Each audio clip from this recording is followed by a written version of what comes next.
Hi, this is David McCann for WebTNG. In this video, I'm taking a look at a new feature of ACPT.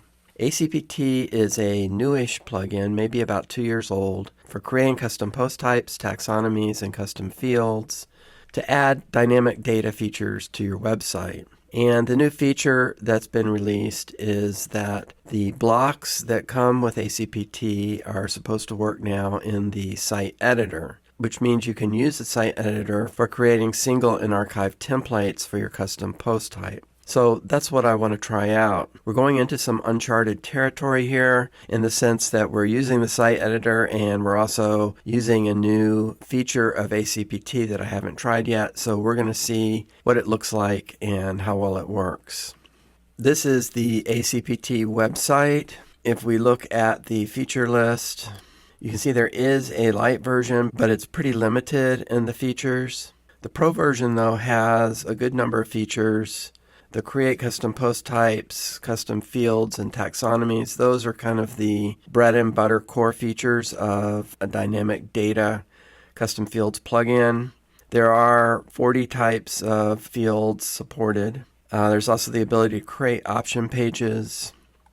These are some of the advanced features: repeater fields, flexible field, conditional rendering, relationship field, PHP functions, custom APIs, form builder, visual builder, import and export of data, REST API, fields integration. And also of interest are the integrations. The developer has built integrations for Breakdance, Bricks, Divi, Elementor, Gutenberg, and that's what we'll be looking at: Oxygen, Rank Math, WooCommerce, WP All Import Export, WP Graph QL, and Xyem Builder.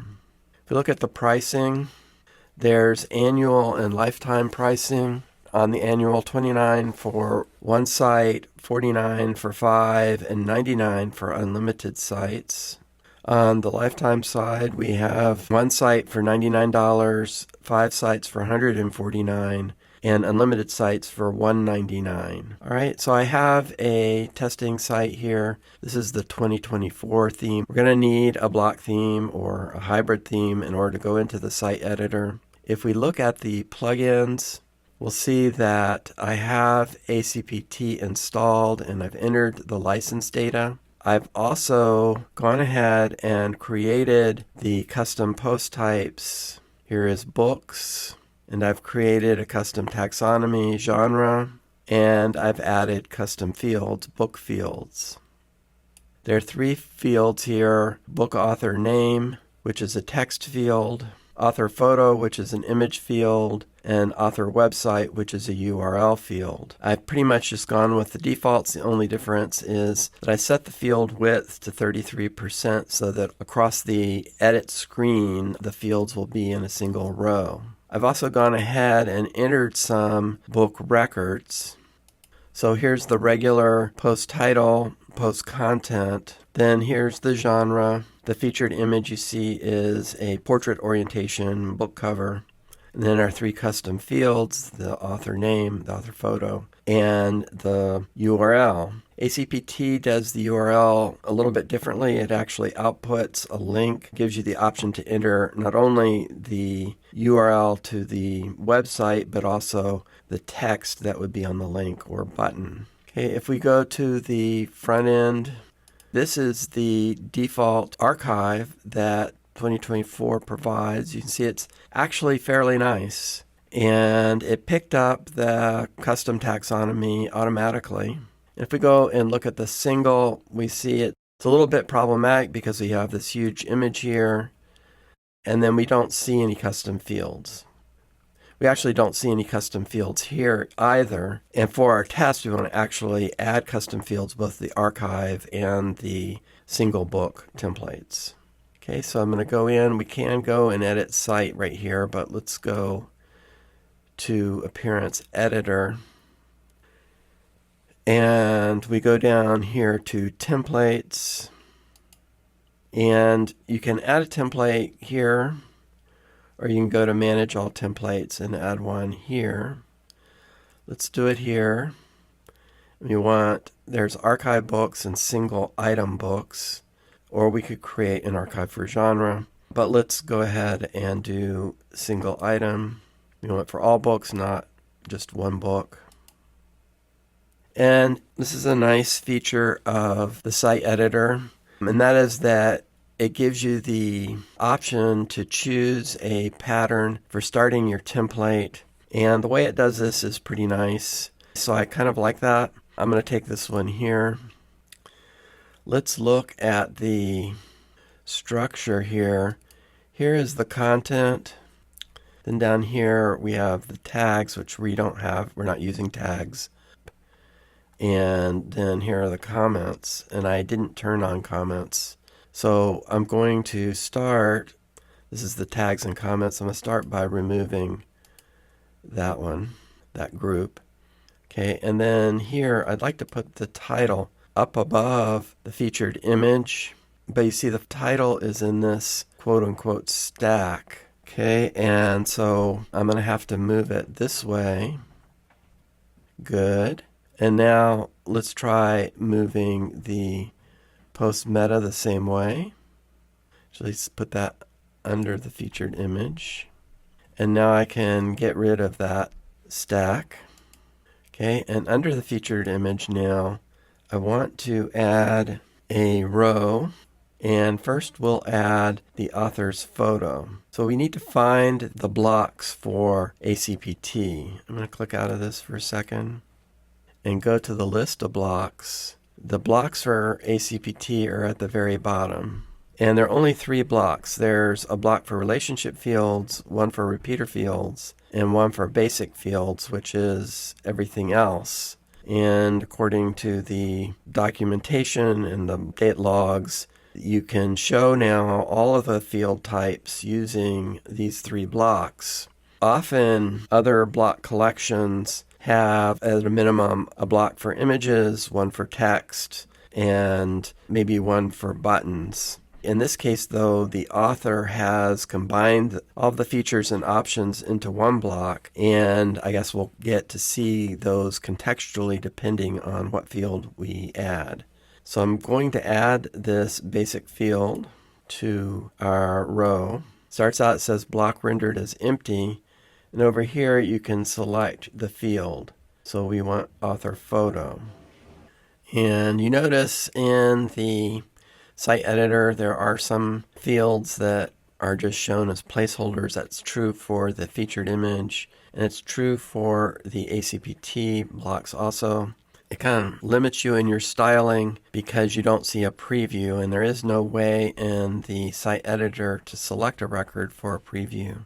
And in this case, you recall that the featured image is a portrait orientation, not landscape, so that's an example. Let's go ahead and save now and see what we've got.